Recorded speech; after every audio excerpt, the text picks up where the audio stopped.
भारत के लोकतंत्र के इतिहास में आज तक का सबसे बड़ा बदलाव होने जा रहा है।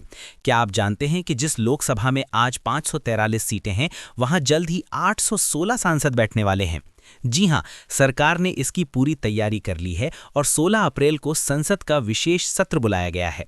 लेकिन ये सिर्फ संख्या बढ़ाना नहीं है, ये भारत की राजनीति का चेहरा बदलने वाला फैसला है। संसदीय कार्य मंत्री किरण रिजिजू ने साफ कर दिया है कि एक बेहद महत्वपूर्ण बिल आ रहा है। इस बिल के पास होते ही लोकसभा की सीटें 50% बढ़कर 816 हो जाएंगी और सबसे बड़ी बात, इनमें से 273 सीटें सीधे महिलाओं के लिए आरक्षित होंगी।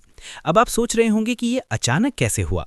दरअसल सरकार 2011 की जनगणना यानी सेंसस के आधार पर सीटों का बंटवारा करने की योजना बना रही है। पहले खबर थी कि 2021 की जनगणना का इंतजार होगा, लेकिन अब इसे फास्ट ट्रैक मोड पर डाल दिया गया है। इसका मतलब है कि 2029 के आम चुनाव बिल्कुल नए अंदाज में होंगे और बहुमत का आंकड़ा 272 से बढ़कर 409 हो जाएगा। यहाँ एक और बड़ी बात है, राज्यों के बीच विवाद ना हो, इसके लिए सरकार हर राज्य की सीटों में एक समान 50% की बढ़ोतरी कर सकती है। उदाहरण के लिए उत्तर प्रदेश की सीटें 80 से बढ़कर 120 और तमिलनाडु की 39 से बढ़कर 59 हो सकती हैं।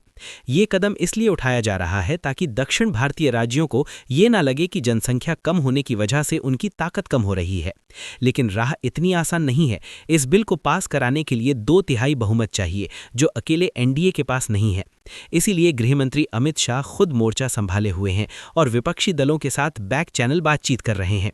क्या कांग्रेस और समाजवादी पार्टी इस मास्टर स्ट्रोक का समर्थन करेंगी? ये देखना दिलचस्प होगा। दोस्तों, 5 दशकों के बाद संसद का ये विस्तार भारत को एक नई दिशा देगा। क्या आपको लगता है कि सीटें बढ़ने से आम जनता की समस्याएं जल्दी हल होंगी और क्या महिलाओं को 273 सीटें मिलना भारत को विकसित भारत बनाएगा? अपनी राय कमेंट में जरूर लिखें। ऐसी ही बड़ी खबरों के लिए बनाफा टीवी को सब्सक्राइब करें। जय हिंद।